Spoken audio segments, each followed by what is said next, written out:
اما بعد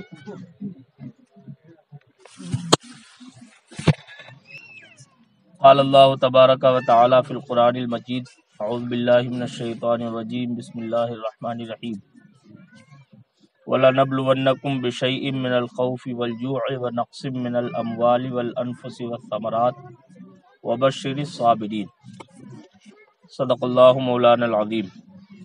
ایک مرتبہ درود پاک پڑھیں۔ اللہم صلی صلاۃ و سلام علیک یا رسول اللہ، صلاۃ و سلام علیک یا حبیب اللہ۔ محترم دینی اور اسلامی بھائیوں، اللہ تعالیٰ کا لاکھ لاکھ شکر و احسان کہ اس نے ہمیں اور آپ کو مسلمان بنایا، اور اس پر کرم بالائے کرم یہ کہ اس نے ہمیں اور آپ کو سنی اور اپنے نبی کا عاشق بنایا، اولیاء کرام اور بزرگوں کے دامن سے وابستہ ہونے کی توفیق عطا فرمائی۔ یہ اس کا بہت بڑا ہمارے اور آپ کے اوپر احسان ہے، کرم ہے۔ اس پر ہم اس کا جتنا بھی شکر ادا کریں وہ کم ہے۔ ہمارا اور آپ کا عقیدہ ہے کہ جو کچھ دنیا کی زندگی میں ہمارے ساتھ ہوتا ہے، اچھا یا برا، یہ سب اللہ رب العزت نے ہمارے پیدا ہونے سے بھی بہت پہلے ہماری تقدیر میں لکھ دیا۔ تقدیر کی اچھائی اور برائی پر ایمان لانا یہ ایک مسلمان کا فریضہ ہے، ذمہ داری۔ اور اسی کے ساتھ ہمارا یہ بھی عقیدہ ہے کہ اللہ تعالی جو چاہتا ہے وہ کرتا ہے، اسے کوئی روکنے والا نہیں، اسے کوئی منع کرنے والا نہیں، اور اس کی کائنات میں کسی دوسرے کا اس کے آگے حکم چلنے والا نہیں۔ اور یہ بھی ہمارا اور آپ کا عقیدہ ہے کہ اللہ نے اپنے نبیوں، اپنے ولیوں کو بڑی بڑی طاقتیں اور کرامتیں عطا فرمائیں، لیکن اسی کے ساتھ ہمارا یہ بھی عقیدہ ہے کہ اللہ کے ولی اور اللہ کے نبی کبھی اللہ کی مرضی کے خلاف کچھ نہیں کر سکتے۔ یہ ہمیشہ یاد رکھیں، ہمارا اور غیر مسلموں کا فرق یہی ہے کہ غیر مسلم اور دوسرے دھرم والے یہ سمجھتے ہیں، وہ وہم و گمان میں رہتے ہیں، وہ جس چیز کی طاقت اور شکتی کو دیکھ لیتے ہیں وہ اس کے آگے جھک جاتے ہیں، اسے اپنا بھگوان مان لیتے ہیں۔ ایک سنی مسلمان کا عقیدہ یہ ہے کہ اگر اللہ نے کسی کو طاقت بخشی بھی ہے تو وہ صرف اور صرف اپنے محبوبوں کو بخشی ہے، کسی بھی دنیا کی اور مخلوق کے اندر یہ طاقت نہیں کہ وہ اللہ کی برابری کر سکے۔ میں نے یہ تمہیدی چند باتیں آپ کے سامنے اس لیے عرض کر دی کہ مسلمان کبھی اٹکل پچو اور اندازوں پر نہیں آتا۔ اللہ کا شکر ہے، اللہ تعالیٰ نے حضور بحر العرفان مفتی آفاق احمد صاحب قبلہ علیہ رحمت و رضوان کے صدقے میں ان کی صحبت سے ہم لوگوں کو جو کچھ فیض ملا ہے، اس کے اعتبار سے ہم لوگوں نے جو یہاں پر محسوس کیا اور جو کیفیتوں کا اندازہ لگایا، تو ہم آپ سے بڑے صاف لفظوں میں یہ کہہ رہے ہیں کہ آپ کسی دھوکے میں، کسی وہم میں نہ آئیں۔ یہ قبرستان کا علاقہ غالباً رہا ہوگا پہلے کسی زمانے میں، یہاں مختلف اشخاص کی، مومنوں کی قبریں ہو سکتی ہیں، لیکن جس طرح سے ایک آپ کے ذہن کو بنا دیا گیا، اور مجھے معلوم ہوا کسی صاحب نے اٹکل پچو کہہ دیا کہ یہاں پر 7 مزارات تھے اور وہ 7 کھل گئے، اس لیے اب گاؤں کی معاذ اللہ 7 موتیں ہوں گی۔ یہ اللہ کے یہاں ہر ایک کو جواب دینا پڑے گا۔ اسی لیے ہمارے اور آپ کے بزرگوں نے ہمیشہ ہمیں فرمایا کہ تم قرآن و حدیث کی مانو اور اس عالم کی مانو جو قرآن و حدیث کے مطابق تمہیں درس دیتا ہو۔ یہ ہمارا اور آپ کا فریضہ ہے دینی کہ ہم ایک اٹکل پچو، فراڈ بازی کرنے والے، وہم و گمان میں ڈالنے والے کسی آدمی کے پیچھے نہ جائیں۔ دیکھیں، اللہ رب العزت کے یہاں ہر چیز کا ایک ٹائم، ایک وقت مقرر ہے۔ مثلا اس نے اگر ہماری زندگی میں لکھ دیا ہے کہ اس وقت میں کھڑا ہوں اور مجھے اسی وقت موت آ جائے گی، تو پوری دنیا مل کے بھی ہمیں اس موت سے بچا نہیں سکتی۔ لیکن اگر اس نے لکھا ہے کہ ہمیں موت نہیں آئے گی تو پوری دنیا کی ساری میزائلیں، سارے بم ہمارے اوپر داغ دیے جائے، پھر بھی ہم مر نہیں سکتے۔ یہ ہمارا اور آپ کا عقیدہ ہے۔ جب ہمارا اور آپ کا یہ عقیدہ ہے تو ہمارے ساتھ میں اگر کوئی مصیبت ہمیں لاحق ہو، ہمیں بڑا غم ہے، افسوس ہے، پورا مدرسہ آپ کے غم میں شریک ہے، اور یہ صرف زبانی نہیں، دلی طور پر ہمیں اپنے گاؤں کے نوجوانوں کی نوجوانی میں موت کا بہت صدمہ ہے، بڑا غم ہے۔ لیکن میرے بھائیوں یہ بھی یاد رکھو، اللہ نے قرآن میں فرمایا، جو میں نے آیت پڑھی، اللہ فرماتا ہے ہم تمہیں آزمائیں گے بشیء من الخوف، کبھی تھوڑا سا خوف تمہارے دلوں میں پیدا کر کے، بشیء من الخوف والجوع، کبھی بھوکا رکھ کے، ونقص من الاموال والانفس والثمرات، اور کبھی تمہارے مالوں کو کم کر کے، کبھی تمہارے باغوں کے پھلوں کو کم کر کے، اور کبھی تمہیں جانوں کا نقصان دے کے ہم تمہیں آزمائیں گے۔ یہ خدا کی طرف سے آزمائشیں ہوتی ہیں، ساری نعمتیں اس کی دی ہوئی ہیں۔ اگر ہمیں وہ اولاد کی نعمت نہ دینا چاہے تو پوری دنیا کی کوئی طاقت، کوئی قوت ہمیں اولاد نہیں دے سکتی۔ آپ سب جانتے ہیں، ہمارا اور آپ کا سب کا تجربہ ہے، نرے ایسے بے اولاد ہیں جو دنیا بھر کے تام جھام کرتے رہتے ہیں، ہر طرح کی کوششیں کرتے ہیں، سب کچھ کرتے ہیں، لیکن نتیجہ وہی صفر رہتا ہے، اس لیے کہ خدا کا حکم نہیں، اور جب خدا کا حکم ہوتا ہے تو کوئی روک نہیں پاتا ہے۔ جب اولاد اللہ کی دی ہوئی نعمت ہے، ہمارے مال و دولت اللہ کی دی ہوئی نعمت ہے، تو وہ جب چاہتا ہے ہمیں دے کے آزماتا ہے، اور جب چاہتا ہے ہم سے لے کے آزماتا ہے۔ مومنوں کی شان یہ ہے، قرآن فرماتا ہے وَبَشِّرِ الصَّابِرِينَ، صبر کرنے والوں کو خوشخبری سنا دو۔ صبر کرنے والوں کی شان یہ ہے الذین اذا اصابتہم مصیبہ، جب انہیں کوئی مصیبت پہنچتی ہے، قالو، تو وہ بولتے ہیں انا للہ و انا الیہ راجعون، بے شک ہم اللہ ہی کے لیے ہیں اور ہمیں اللہ ہی کی طرف پلٹ کے جانا۔ یہ ہمارا اور آپ کا امتیاز ہے اور مسلمانوں کی پہچان۔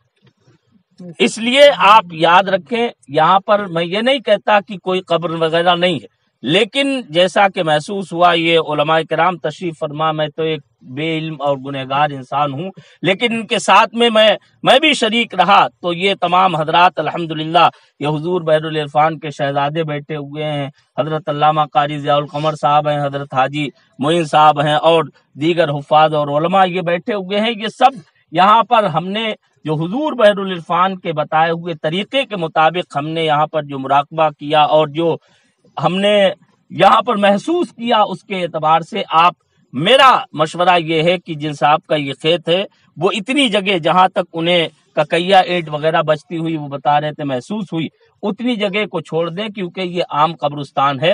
اور آپ حضرات خدا کے واسطے یاد رکھیں، یہ علماء کا فیصلہ ہے۔ اعلیٰ حضرت امام اہل سنت رضی اللہ تعالیٰ عنہ نے بڑی سخت تاکید فرمائی ہے کہ جہاں پر کسی اللہ کے ولی کے مزار کا یقین نہ ہو، وہاں پر مزار بنانا سخت حرام ہے۔ یہ آپ یاد رکھیے، کوئی آپ کو وہم میں ڈالے، کوئی آپ کو دھوکے میں ڈالے، آپ کو اس سے گھبرانے اور وہم میں پڑنے کی ضرورت نہیں ہے۔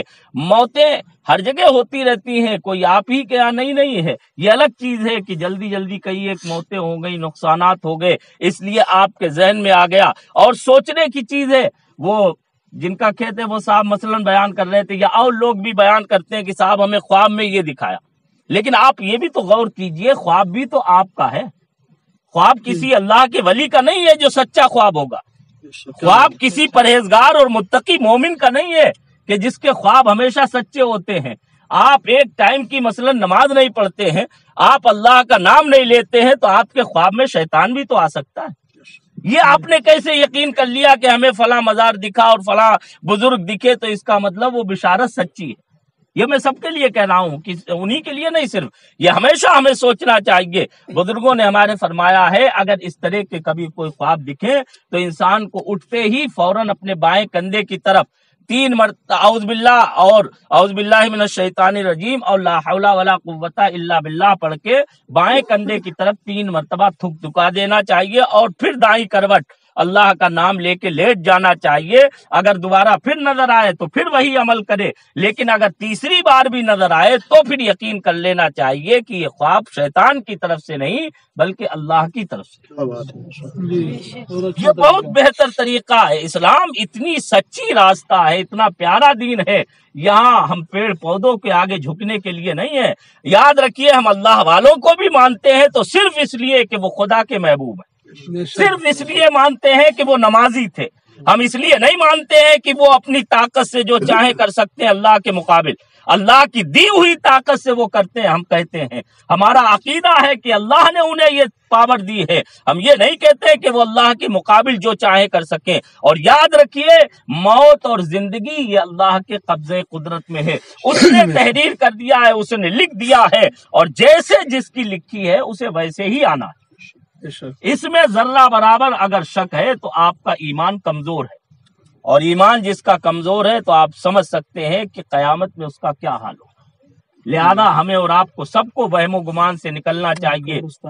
ابھی اتنے لوگ بیٹھے ہوئے تھے, مثال کے طور پر آپ دیکھیں, سارے لوگ کہہ رہے ہیں, پورا علاقہ مثلا کہہ رہا ہے, ہم لوگ بھی سمجھ رہے ہیں کہ سید پور سکری کے لوگ بڑے گھبرائے ہوئے ہیں, ڈرے ہوئے ہیں.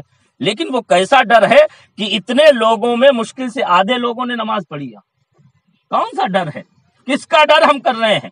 جس خدا سے ہمیں ڈرنا چاہیے ہم اس کے آگے پھر بھی نہیں جھک رہے ہیں, پھر بھی ہم نمازوں کے پابند نہیں ہو پا رہے. تو یہ ہمارا ڈر کیسا ہے؟ کیا ہمارا عقیدہ خراب ہو گیا ہے کہ ہم پیڑ پودوں سے اور پتھروں سے ڈرنے لگے؟ میرے بھائیوں, ہم خدا سے ڈرتے ہیں. اللہ کے علاوہ ہم کسی کے آگے سجدہ نہیں کرتے ہیں. وہ معبود حقیقی ہے, ہم اسے معبود مانتے ہیں. اس کے ولیوں کی ہم قدر کرتے ہیں, عزت کرتے ہیں, احترام کرتے ہیں. اور یہ بھی ہم مانتے ہیں کہ اس کے ولیوں کو اس نے بڑی پاور دیے ہیں, بڑی طاقتیں دی ہیں. لیکن پھر بھی ہم ساتھ میں یہ کہتے ہیں کہ وہ جو کچھ کرتے ہیں اللہ کی مرضی کے مطابق کرتے ہیں. وہ کسی کے ساتھ اللہ کی مرضی کے خلاف نہیں کرتے ہیں. اور پھر اللہ والے اگر انہیں خدا نخواستہ کبھی ان کے مزارات کو, کبھی ان کی قبروں کو اگر کوئی نقصان بھی پہنچتا ہے تو وہ اللہ کی نادان مخلوق کو کبھی جو عذاب نہیں دیتے ہیں. یہ نہیں ہوتا ہے کہ صاحب وہ تمہارے جو ہے گھر میں نقصان کر دے, تمہارے جانوروں کو مار دے, تمہارے بیٹوں کو مار دے, تمہارے بچوں کو مار دے, تمہیں مار دے. ایسا نہیں کرتے ہیں. وہ رحم دل ہوتے ہیں. میرے نبی نے انہیں رحم دل فرمایا ہے. وہ اتنے مہربان ہوتے ہیں, وہ تو ہزاروں کی لوگوں کی گالیاں سن کے بھی انہیں دعائیں دیا کرتے ہیں. وہ مہربان ہوتے ہیں. یہ شیطانی چالیں ہیں جو انسان کے دل میں وسوسہ پیدا کرتی ہیں. اس لیے آج آپ نے پہلے یہ بہت بڑا مجھے جو غلط کام لگا وہ یہ کہ بھلے ہی عام مزارات ہوتے, لیکن جب تک علماء, جب تک اہل دل, اہل نظر آپ کو بتا نہ دیتے, اس سے پہلے آپ نے یہ اگربتیاں یہاں پر لگا دی. میں نے بہت سے بچوں کو دیکھا کہ وہ قبروں کو چوم رہے ہیں جیسے اللہ والوں کی قبروں کو چوما جاتا ہے. یہ سب غلط طریقے ہیں. جب تک ہمیں یقین نہ ہو ہم ایسا کام نہیں کر سکتے. اللہ والوں کے آپ مزاروں کو چومیں, اللہ والوں کے مزارات پر آپ پھول چڑھائیں.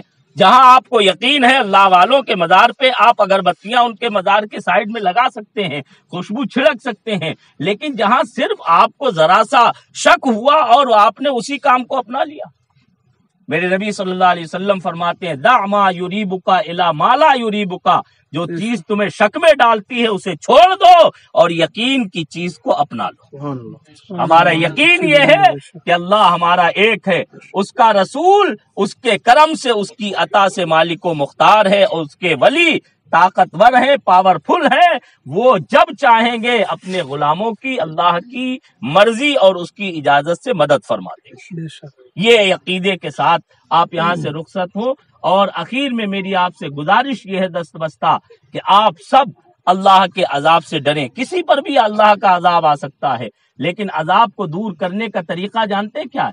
یہ میں اپنی طرف سے نہیں بتا رہا ہوں. 11ویں پارے میں سورہ یونس میں اللہ رب العزت نے فرمایا, فلولا كانت قرية آمنت فنفعها ایمانها الا قوم یونس لما آمنوا كشفنا عنهم العذاب. اللہ فرماتا ہے کہ کوئی ایسی قوم نہیں تھی کہ جس پر اللہ کا عذاب آیا ہو اور پھر عذاب آنے کے بعد, عذاب کو دیکھنے کے بعد وہ ایمان لائی ہو اور اللہ نے اس کے ایمان کے سبب اس سے عذاب کو دور کر دیا ہو, سوائے حضرت یونس علیہ السلام کی قوم کے. حضرت یونس علیہ السلام کی قوم کا حال یہ تھا، وہ برابر سمجھاتے رہے لیکن لوگ ایمان نہیں لائے، لوگ اللہ کے آگے جھکنے پر تیار نہیں ہوئے، تو انہوں نے بددعا دے دی اور وہ وعدہ کر دیا انہوں نے کہ تم پر عذاب آئے گا۔ رات میں انہوں نے گاؤں والوں نے، بستی والوں نے کہا دیکھو اگر یہ صبح ہوتے ہی ہماری بستی سے نکل جائے تو سمجھ لینا کہ یہ سچے ہیں اور ہم پر عذاب آئے گا۔ انہوں نے یہی دیکھا، صبح کے وقت میں آپ نے فجر کے وقت میں اپنا جھولا ڈنڈا باندھا اور نکل کھڑے ہوئے۔ لوگوں نے یقین کر لیا، اب لوگ رونے لگے، انہیں منانے لگے، گزارشیں کر رہے ہیں حضور ہمیں معاف کر دیجئے، آمنا باللہ و بکا، آمنا باللہ و بکا، حضور ہم آپ اللہ پر ایمان لے آئے اور آپ پر ایمان لے آئے، ہم نے آپ کو اللہ کا نبی مان لیا۔ انہوں نے ایمان سچے دل سے قبول کیا تو اللہ تعالیٰ نے ان سے عذاب کو دور کر دیا۔ تو اللہ کا عذاب توبہ و استغفار سے دور ہوتا ہے، اللہ کا عذاب اللہ کو راضی کرنے سے دور ہوتا ہے، نمازیں پڑھنے سے دور ہوتا ہے، صدقات و خیرات کرنے سے دور ہوتا ہے۔ حدیث شریف میں آیا الصدقۃ ترد البلا، صدقہ بلا کو بھی دور کر دیتا ہے، بلا کو ٹال دیتا ہے۔ آپ صدقہ کریں، خیرات کریں، زکوٰۃ دیں، اللہ کے غریب بندوں کی مدد کریں، نمازیں پڑھیں، آپ دیکھیں گے انشاءاللہ آپ کے یہاں سے بلائیں دور ہو جائیں گی، مصیبتیں دور بھاگتی نظر آئیں گی، اور آپ اپنے اعمال کا نہیں بلکہ اپنے نبی کے میلاد پاک کا واسطہ خدا کی بارگاہ میں دے کے رو رو کے گڑ گڑا کے دعا کریں، ہمیں امید ہے انشاءاللہ ضرور اللہ تعالی ہم پر رحم فرمائے گا۔ یہ باتیں آپ میری یاد رکھیں، اور گزارش آپ سے یہی ہے سب سے کہ ہم سب نمازی بن جائیں، ہمارے گھروں میں نماز کا ماحول پیدا ہو جائے، قرآن پڑھنے لگے۔ حدیث سے ثابت ہے جہاں قرآن پڑھا جاتا ہے وہاں خدا کی رحمتیں برسیں گی، اور جہاں خدا کی رحمتیں برسیں گی وہاں بلائیں نہیں آئیں گی، وہاں مصیبتیں نہیں آئیں گی۔ مرنا اور جینا تو لگا ہی رہتا ہے، لیکن یہ بڑی بڑی مصیبتیں طرح طرح کی ایک دم ایک ساتھ میں کئی موتیں، واقعی میں یہ اللہ کا عذاب ہوتا ہے، لیکن یہ اللہ کا عذاب ہمارے گناہوں کے سبب آتا ہے۔ ہم اپنے گناہوں سے توبہ کریں، نیک بن جائیں، انشاءاللہ اللہ تعالی ہم پر کرم فرمائے گا۔ وآخر دعوانا ان الحمدللہ رب العالمین۔ آپ لوگ 2 منٹ بیٹھ جائیں، دعا ہو جائے گی، اس کے بعد انشاءاللہ ہم اور آپ